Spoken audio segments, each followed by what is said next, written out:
दोस्तों, आज की कहानी में हम देखेंगे कि किसी अनजान बीमारी की वजह से पृथ्वी पर सारे मर्द मारे जाते हैं और बचती हैं तो सिर्फ औरतें, जो बिना मर्दों वाली दुनिया को अपने हिसाब से चला रही हैं। हालांकि किसी को ये नहीं पता कि एक आखिरी मर्द अभी भी जिंदा बचा है, दुनिया का आखिरी मर्द जो इन औरतों के साथ बच्चे पैदा करके जनसंख्या को आगे बढ़ाएगा। तो कहानी की शुरुआत एक अनजान बीमारी से होती है जो अचानक पूरी दुनिया में फैल गई और उसने लोगों को मारना शुरू कर दिया। लेकिन सबसे अजीब बात तो ये थी कि इस बीमारी से सिर्फ आदमी ही मर रहे थे, औरतों पर इसका कोई असर नहीं हो रहा था, जिसके चलते कुछ ही महीनों के अंदर पृथ्वी से सारे मर्द विलुप्त हो गए। धीरे धीरे इस बीमारी को फैले 8 साल बीत चुके थे और अब दुनिया में सिर्फ औरतें ही बची थीं। वहीं अमेरिका में हम एक ऑर्गेनाइजेशन गीली कच्छी ग्रुप को देखते हैं जो कि पूरी दुनिया को कंट्रोल कर रही थी। इसकी हेड लीडर थी पप्पी प्रधान, जिसने पुरुषों के विलुप्त होने के बाद सब कुछ खुद कंट्रोल करने का जिम्मा लिया और जो उनके पास आखिरी पुरुषों का वीर्य यानी सफेद पानी बचा था, उसकी मदद से गीली कच्छी ग्रुप सबसे ताकतवर हो गया, क्योंकि पुरुषों के खत्म होने के बाद वो उनके सफेद पानी से ही जनसंख्या को आगे बढ़ा सकते थे। और अब ये सफेद पानी इन औरतों की दुनिया की सबसे महंगी चीज बन चुका था, जिन्हें ये लोग व्हाइट गोल्ड भी कहते थे। और क्योंकि सफेद पानी की संख्या काफी सीमित थी और हर कोई इसे अफोर्ड नहीं कर सकता था, इसलिए ये भड़वे गीली कच्छी ग्रुप वाले हर साल एक लॉटरी निकालते थे, जिसमें जीतने वाली औरतों को प्रेग्नेंट होने का मौका मिलता। उन्हीं औरतों में से एक पिंकी पिटाश भी थी, जिसका 8 साल पहले पति और बेटा दोनों उस बीमारी में मारे गए थे। इसलिए वो जल्दी से जल्दी एक बच्चा चाहती थी ताकि उसके पास कोई तो अपना हो, जिसके लिए वो अपनी बेस्ट फ्रेंड मार्था मुट्ठी को उसकी सिफारिश लगाने को कहती है, क्योंकि मार्था मुट्ठी इस गीली कच्छी ग्रुप में काम किया करती थी, जिसके साथ वो ग्रुप की बॉस पप्पी प्रधान की भी काफी करीब थी। वहीं दूसरी तरफ पप्पी प्रधान की इस लॉटरी सिस्टम से कई सारी औरतें नाखुश भी थीं, जिनमें से एक थी ये सस्ती मस्ती। और आज भी जब पप्पी प्रधान स्टेज पर स्पीच दे रही थी, तभी सस्ती मस्ती उस पर अपनी ड्रिंक फेंक देती है, जिसके बाद एक ऑफिसर छप्पन छुरी उसे गिरफ्तार कर लेती है। लेकिन जैसे ही वो दोनों पुलिस स्टेशन में आती हैं, सस्ती मस्ती छप्पन छुरी से लिपट जाती है और वो दोनों वहाँ पर दबा दबा कर मजदूरी करने लगती हैं। और तभी हमें पता चलता है कि छप्पन छुरी और सस्ती मस्ती रिलेशनशिप में हैं। दरअसल इस दुनिया में कोई आदमी तो थे नहीं, इसलिए अब औरतों को ही आपस में कैंचियां चलानी पड़ती थी। आगे एक दूसरे का पानी निकालने के बाद छप्पन छुरी उसे समझाती है कि तुम्हें पप्पी प्रधान का विरोध करना बंद कर देना चाहिए, क्योंकि पप्पी प्रधान ही उस गीली कच्छी ग्रुप की मालकिन है और उसके दम पर ही वो सब कुछ कंट्रोल कर पा रही है। तभी छप्पन छुरी को वहाँ पर किसी के आने का एहसास होता है, तो वह जल्दी से सस्ती मस्ती को बेहोश कर देती है। उधर दूसरी तरफ आज पिंकी पिटाश का नाम उस लॉटरी में निकल आता है, जिससे वह बहुत खुश होती है। इसके बाद जब पिंकी पिटाश मार्था मुट्ठी के साथ अपने फार्म में काम कर रही थी, तभी वहाँ पर ऑफिसर छप्पन छुरी सस्ती मस्ती को छोड़ने आती है। उसने उसे सजा के तौर पर नशे की दवाई दे रखी थी, जिस वजह से अब वो 5 दिनों तक नशे में रहेगी। फिर अगले दिन पिंकी पिटाश गीली कच्छी ग्रुप में जाती है ताकि वो अपनी गुलाबी गुफा में उस सफेद पानी को डलवा सके। लेकिन वहाँ पर उसे रोजमेरी नाम की एक औरत मिलती है, जो उसे बताती है कि उस लॉटरी में नाम आने के बाद भी मैं प्रेगनेंसी की दूसरी स्टेज तक नहीं पहुँच पाई, क्योंकि मेरा शरीर अब उस लायक ही नहीं बचा कि मैं बच्चा पैदा कर पाऊँ। आगे सफेद पानी डलवाते वक्त पिंकी पिटाश की भी फटी पड़ी थी कि कहीं उसका हाल भी रोजमेरी जैसा ना हो जाए। वहीं दूसरी तरफ जब मार्था मुट्ठी पप्पी प्रधान के ऑफिस में साफ सफाई कर रही थी, तभी वह गलती से पप्पी प्रधान की बातें सुन लेती है, जहाँ पर वो अपने एक डॉक्टर को अकेले में बता रही थी कि हमारे पास एक ऐसा खजाना है जिसकी मदद से हम हमेशा इस दुनिया पर राज कर सकते हैं और ये सारी बहन की लिमड़ियां पूरी जिंदगी मेरी गुलामी करेंगी।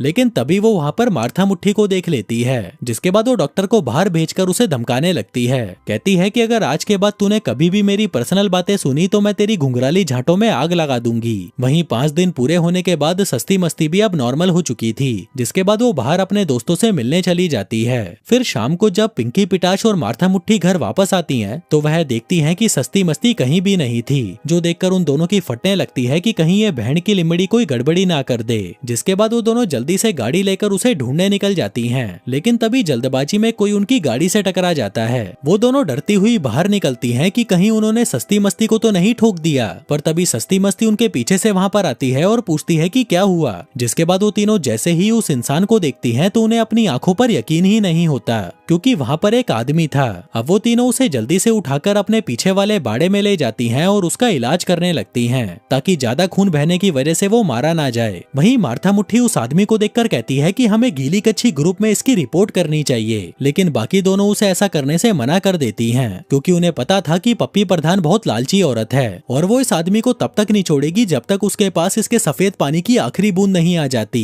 इसलिए वो सोचती हैं कि क्यों ना इस आदमी का इस्तेमाल वो पहले खुद के लिए करें, जिसके लिए उन्हें इस आदमी को अपने घर के पीछे छुपा कर रखना होगा और साथ ही ये भी ध्यान रखना होगा कि कहीं किसी और को इसके बारे में पता ना चल जाए। लेकिन सुबह होते ही उनके सामने एक और मुसीबत आ जाती है। अब क्योंकि पिंकी पिटाश का नाम लॉटरी में निकला था, इसलिए गीली कच्छी ग्रुप के कुछ लोग उसके घर को चेक करने आए थे। वो लोग देखना चाहते थे कि उसका घर बच्चे के लिए सही है या नहीं। इसलिए पिंकी पिटाश और मार्था मुट्ठी उन लोगों को संभालने चली जाती हैं, जबकि पीछे से सस्ती मस्ती अकेली उस आदमी का ध्यान रख रही थी कि कहीं वो आदमी टपक ना जाए। उधर शालू शातिर नाम की एक लड़की उन लोगों से उल्टे सीधे सवाल पूछ रही थी, जैसे कि तुम दोनों ने आज तक कितने मर्दों का हथियार अंदर लिया है और पिंकी पिटाश के पति का हथियार कितने इंच का हुआ करता था। अब वो दोनों उसके सवालों का जवाब दे ही रही थी कि तभी बाहर से उन लोगों को कुछ आवाजें आने लगती हैं। वो कहती हैं कि शायद ये उनके जानवर होंगे। उधर दूसरी तरफ वो आदमी होश में आ चुका था और वो जागते ही वहाँ से भागने लगता है। सस्ती मस्ती उसे रोकने की कोशिश करती है, लेकिन जब वो आदमी उसके काबू में नहीं आता तो वह उसके सर पर मारकर उसे बेहोश कर देती है। उधर वो गीली कच्छी ग्रुप के लोग भी आवाजें सुनकर बाड़े में आ जाते हैं, पर तभी सस्ती मस्ती कहती है कि वो आवाजें तो मैं निकाल रही थी,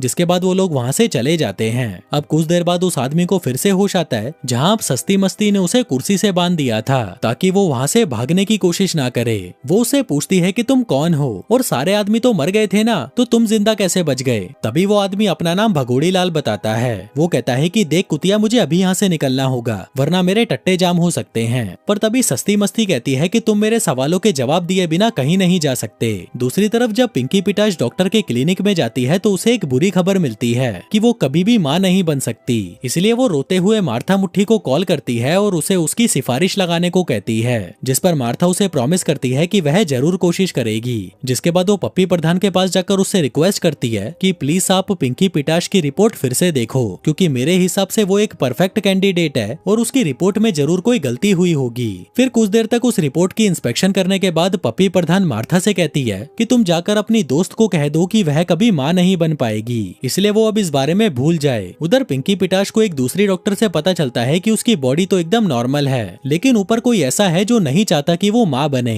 दूसरी तरफ भगोड़ी लाल सस्ती मस्ती से बात करने को तैयार था। कहता है कि सिर्फ मैं ही नहीं बल्कि मेरे जैसे थोड़े बहुत आदमी अभी भी जिंदा हैं, क्योंकि उस समय हम उस बीमारी से इन्फेक्ट नहीं हुए थे, लेकिन फिर बहुत सारी औरतें हमें अपने लिए पकड़ने लगी। वो हमें पकड़ती थी और हमसे अपने खेत में दिन रात मजदूरी करवाती थी। दरअसल वो हमें सिर्फ बच्चा पैदा करने वाली मशीन बनाना चाहती थी, इसलिए मेरे जैसे बचे हुए लोग अब अपनी गांड छुपा कर रहते हैं। मेरे जैसे आदमी किसी खजाने की तरह हैं जिनका अलग अलग औरतों का ग्रुप शिकार कर रहा है। उधर पिंकी पिटाश जो परेशान थी कि अब वो बच्चा पैदा नहीं कर पाएगी, उसके पास सस्ती मस्ती आकर उसे बता देती है कि भगोड़ी लाल हमसे बात करने को तैयार है। जो सुनकर पिंकी पिटाश भगोड़ी लाल के पास जाती है और उसे कप पकड़ाते हुए कहती है कि जरा इसमें अपने सफेद पानी की पिचकारी तो मार दे यार। दरअसल वो फिर से बच्चा पैदा करने की कोशिश करना चाहती थी, जिसके बाद वो उसके सामने अश्लील डांस करके उसका खड़ा करने की कोशिश करती है। लेकिन इतना सब कुछ करने के बाद भी भगोड़ी लाल इसके लिए तैयार नहीं होता। पिंकी पिटाश दुखी होकर बाहर आ जाती है, लेकिन उसे एक उम्मीद देने के लिए मार्था मुट्ठी भगोड़ी लाल के पास जाती है और उसे कहती है कि देख, अगर तूने ये नहीं किया तो मुझे तेरा जबरदस्ती हिला के निकालना पड़ेगा, पर मैं निकाल के तो रहूंगी ही। जो सुनकर भगोड़ी लाल की फट जाती है और वो उसे उस कप में अपना सफेद पानी दे देता है, जो देखकर पिंकी पिटाश खुश हो जाती है और जल्दी से जाकर उस सफेद पानी को अपनी गुलाबी गुफा में डाल लेती है। दूसरी तरफ हम एक बाउंटी हंटर को देखते हैं जो भगोड़ी लाल को ही ढूंढ रही थी। फिर सुबह होते ही मार्था मुट्ठी भगोड़ी लाल के पास एक बार फिर से उसका सफेद पानी मांगने जाती है,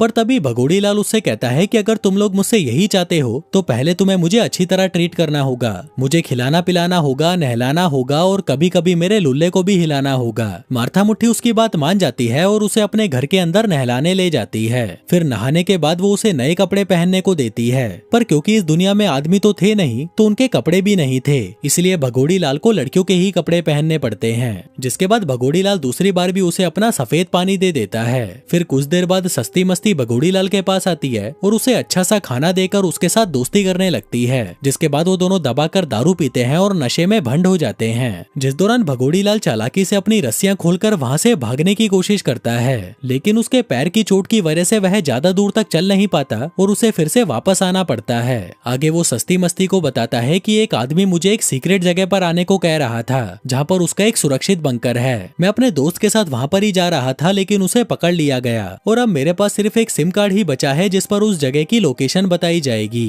तभी सस्ती मस्ती उसे कहती है कि उस जगह पर मैं तुम्हें ले जाऊंगी। उधर पिंकी पिटाश को याद आता है कि कल उसने दूसरी बार उस सफेद पानी को अपनी गुलाबी गुफा में डाला था और तभी उसे वो औरत रोजमेरी याद आती है जो मां नहीं बन पाई थी क्योंकि उसकी प्रेगनेंसी दूसरी स्टेज के बाद टर्मिनेट हो गई थी। इसलिए वो भगोड़ी लाल का बचा हुआ सफेद पानी लेकर रोजमेरी के घर पहुंच जाती है और एक अनजान चिट्ठी के साथ उस सफेद पानी को उसके घर के बाहर छोड़ आती है। फिर अगली सुबह सस्ती मस्ती अपनी माँ का पुराना फोन भगोड़ी लाल के पास लाकर उसमें वो सिम डाल देती है। लेकिन जब वो लोग उस फोन को चेक करते हैं तो यहाँ पर सिर्फ एक राइस नाम का ही मैसेज आया हुआ था।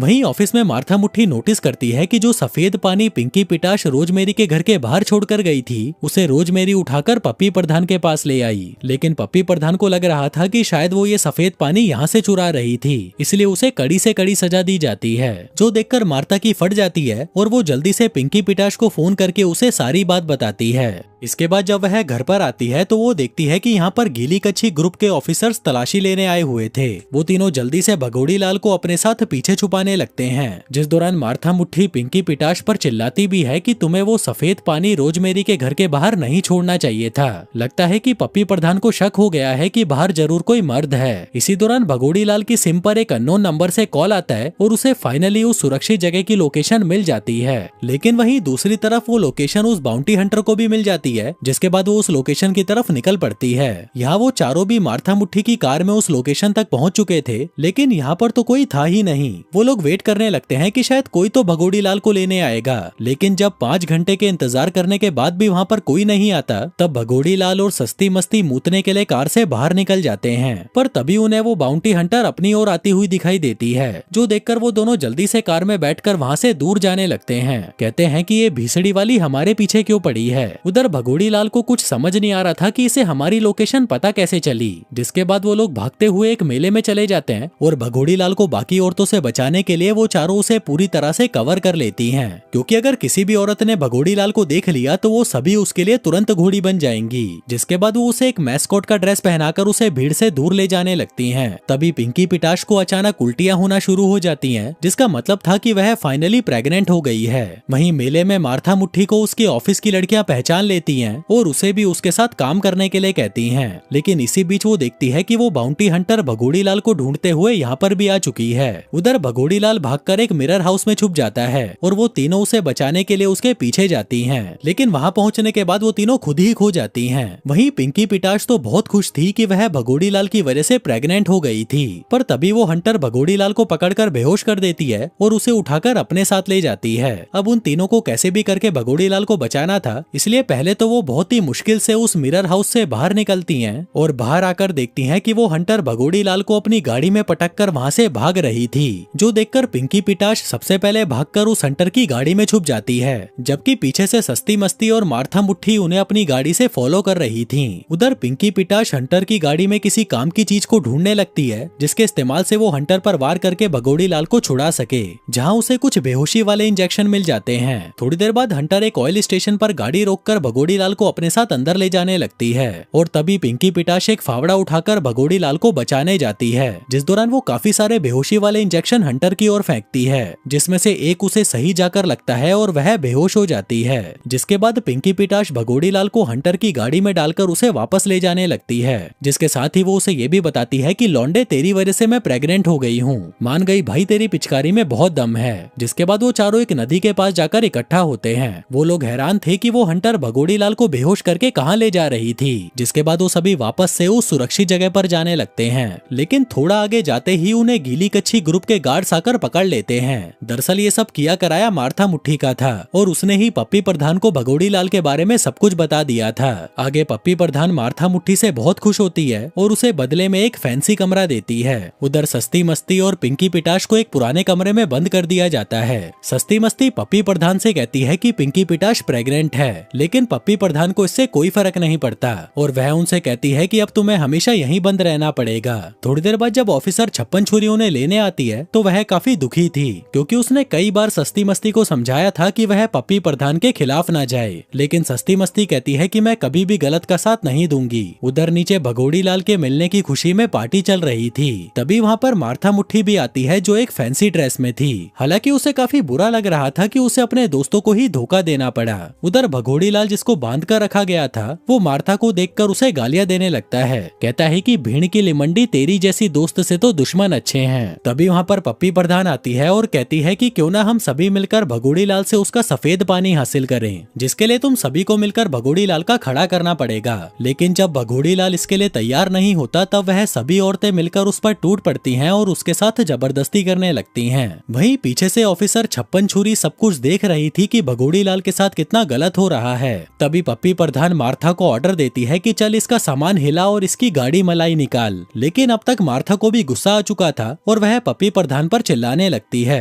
कहती है कि भीसड़ी की तू एक बेकार लीडर है, तू हमेशा खुद के बारे में सोचती है, तेरे जैसी लालची औरत तो मैंने आज तक नहीं देखी। जिसके बाद पप्पी प्रधान के कहने पर मार्था को भी अरेस्ट कर लिया जाता है और डॉक्टर को आदेश दिया जाता है कि वो इन तीनों को नशे की दवाई का ऐसा डोज दे जिससे ये लोग पूरी उम्र नशे में रहें। वहीं ये जानकर ऑफिसर छप्पन छुरी को बहुत बुरा लगता है। तभी वो डॉक्टर को कोई दवा लेने के लिए बाहर भेज देती है और जैसे ही वो डॉक्टर पीछे मुड़ते हैं ऑफिसर छप्पन छुरी उन्हें बेहोश कर देती है और सस्ती मस्ती और पिंकी पिटाश को छुड़ा लेती है। जिसके बाद वो सस्ती मस्ती को उसे बेहोश करने को कहती है ताकि वो ऐसा दिखा सके कि वो तीनों डॉक्टर्स और छप्पन छुरी को बेहोश करके वहाँ से भाग गयी। तभी वो लोग छप्पन छुरी को बेहोश करके वहाँ से भाग जाती हैं। वहीं मार्था लगातार उनसे माफी मांगे जा रही थी, लेकिन सस्ती मस्ती और पिंकी पिटाश उसे इतनी जल्दी कैसे माफ करती, क्योंकि भगोड़ी लाल तो अभी भी पप्पी प्रधान के पास था। इसलिए अब वो भगोड़ी लाल को छुड़ाने के लिए साथ में काम करने का फैसला करती हैं। फिर अगले दिन जब पप्पी प्रधान भगोड़ी लाल को अपने साथ लेकर लैब में जा रही थी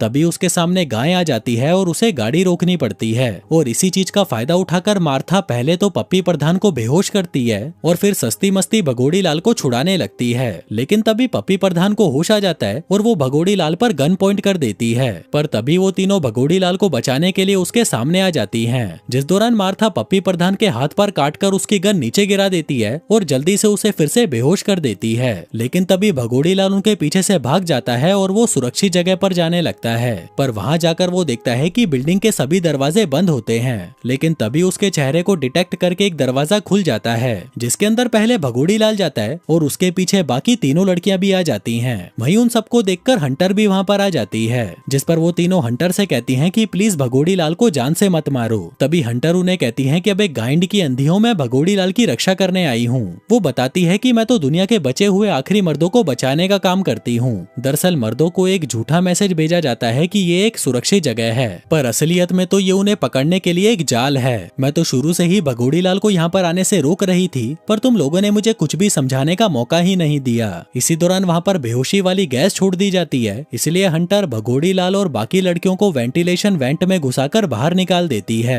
लेकिन इस सब के दौरान वो खुद वहाँ पर फंस जाती है। जिसके बाद वो चारों आगे बढ़ते हैं और उस वेंट को तोड़कर नीचे आ जाते हैं। लेकिन उनके सामने जो नजारा था वो देखकर उनकी आंखें फटी रह जाती हैं। यहाँ पर और भी आदमी थे जिन्हें कुर्सियों से बांधकर उनका पानी निकाला जा रहा था। तभी सामने से पप्पी प्रधान अपनी डॉक्टर के साथ आती है और कहती है कि ये असल में मेरा ही बेस है। तुम्हें क्या लगा इतने सालों से ये सफेद पानी कहाँ से आ रहा है? क्या ये सब मेरा बाप छोड़कर गया था या तेरा बाप? और जो भगोड़ी लाल को सेफ लोकेशन का मैसेज मिला था वो भी एक ट्रैप था, ताकि बचे हुए आदमी अपने आप ही हमारे जाल में फंस जाएं। इस तरह से बाहर की दुनिया को कभी ये पता ही नहीं चलेगा कि कुछ आदमी उस बीमारी से बच गए थे और वो अभी भी जिंदा हैं। तभी उनके सामने एक और आदमी आता है जिसे देखकर उनकी फटकर 464 हो जाती है, क्योंकि वो आदमी और कोई नहीं बल्कि पिंकी पिटाश का पति टट्टा राज था, जो 8 साल पहले मर चुका था। तभी भगोड़ी लाल उसे देखकर कहता है कि ये तो वही आदमी है जो सभी मर्दों को बहकाकर यहाँ पर बुला रहा था, मतलब कि ये भी पप्पी प्रधान से मिला हुआ है और ये दोनों मिलकर आदमियों का सफेद पानी निकालते हैं और सब कुछ कंट्रोल करते हैं। तभी पप्पी प्रधान के कहने पर भगोड़ी लाल को भी पकड़कर बाकी आदमियों के साथ वहाँ पर बांध दिया जाता है, जबकि उन लड़कियों को तो कुछ भी समझ नहीं आ रहा था कि भीड़ के लिंड ये सब चल क्या रहा है।